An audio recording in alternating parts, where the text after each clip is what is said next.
2011 Jeep Grand Cherokee Overland with a V8. You're gonna replace the starter. What you want to do is get the passenger seat, push it all the way forward, and then you want to remove the cover. It's on the floor. Looks like that. Just clips in. Make sure you move the floor mat out of the way so you can unclip this and pull it out. Then you come over to the battery, and this is the negative, and you want to loosen up this 10mm nut right here. Loosen it up pretty good, but don't remove it. And then you can twist the cable back and forth and pull it up off the battery. Okay, so you don't want that touching contact with the battery when you're messing around down there. So make sure you push it down out of the way. Okay. Alright, next we're going to do is raise it up and go underneath and find the starter. Alright, starter's on the driver's side. It's up in there, right there. So you want to remove this panel here, under panel, flash panel. It has 4 13mm head bolts. Remove them. Then you can get access, a little bit better access to the starter. Right there's the starter, behind the little heat shield. So I'm gonna pull this down, see if it gives me a little bit more access to anything, which I don't believe it will. But let's see. This thing sure is an oil leaker. All right, I took this under panel down. Flash shield, it does help. Next, you got this by the catalytic converter and drive shaft. Got 2 10mm head screws there, and one right there that you really can't see it. Okay, so I had to use an air ratchet with a 1-inch extension on it with a swivel. Got that out. And then you got another shield over here by the starter on the side of it. Where are we at? Right there. And that shield's got 2 10s on it. I'm going to pull those off with an extension and a swivel. Alright, I got this heat shield down. Had the 2 10mm bolts on it. Like up there like that. Next, I sprayed the starter down, the bolts and the solenoid nuts with some penchant. And next I'm gonna pull off the bolts from the trans bell housing side. And I'll get you the size for that in a second. Okay, there's the starter bolt on the bottom. And I'll show you the top one. Can't see it. It's on top. You really can't see it. There it is. Right there. See it? They're in there, but they're loose. Okay, got one there, and then one right there, right above my magnet for my light.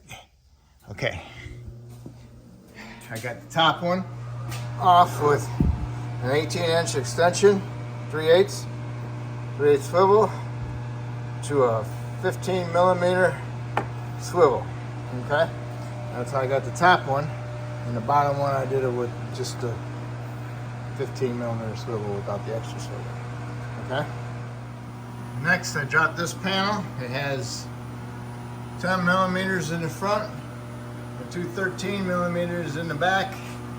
And it also has 2 on the side right there going to here. So now there's the starter. I'll get my light out of the way, and I'll get my extension with a socket. I think it's a 13, and I can undo that solenoid for the battery cable for the starter. Okay, I took the 13 millimeter nut off the solenoid with the main battery cable. And then I turned the starter around so I can go ahead and grab the solenoid wire. The solenoid wire has, on the plastic part of it, on the inside, closest to the end of it, towards the starter solenoid, you had to push in a little piece, and that was on the inside. You gotta push it in, and then you can pull the connector off. Okay, because the solenoid has a little hole in the solenoid wire connector that goes into there, and you can't pull it off unless you get up in there and you push that little tab in, and you can pull the plastic connector off. All right, got my new starter. Put some anti-seize on my threads. I'm gonna get my starter up in there, get my bolts started, and I'm gonna snug them up. Oh, looks like I gotta take those off too. Gotta take these out for that shield.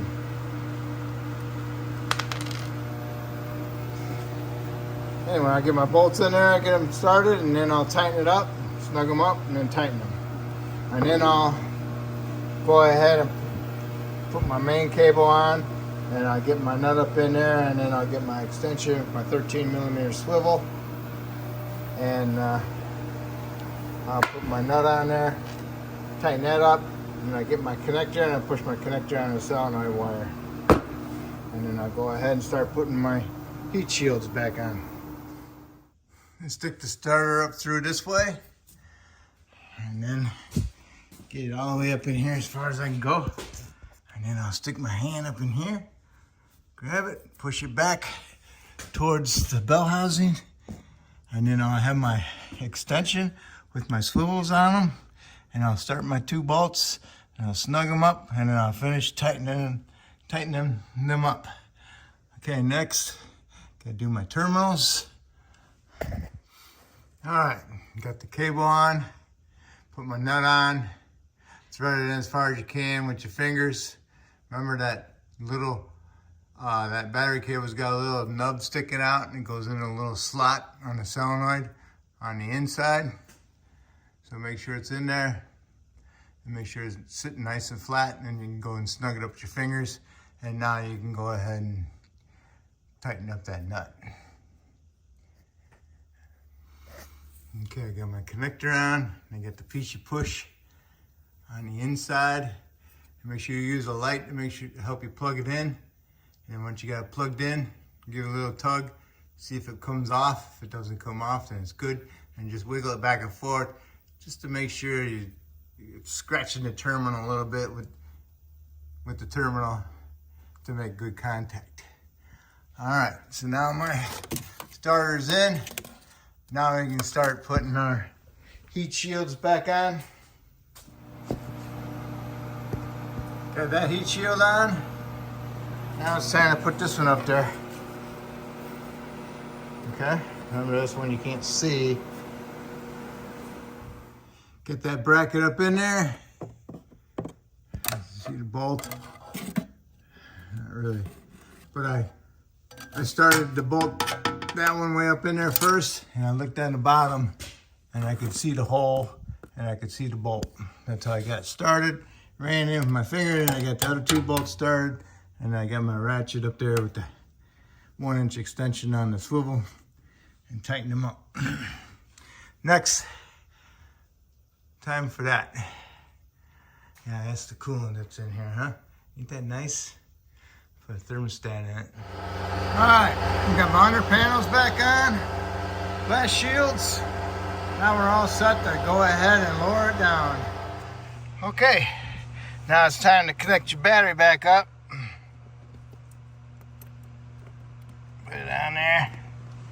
What I always do is I'll tap the terminal assembly a little bit, just to make sure to push down far enough. All right, tighten it up, check it, make sure it's not loose, and we're golden. And next you need to do is just, you can come back and do this later, go in there and make sure that it does start, cranks and starts, and then you'll be done once you put that cover back on that battery. All right, so that's how you do your starter. Okay.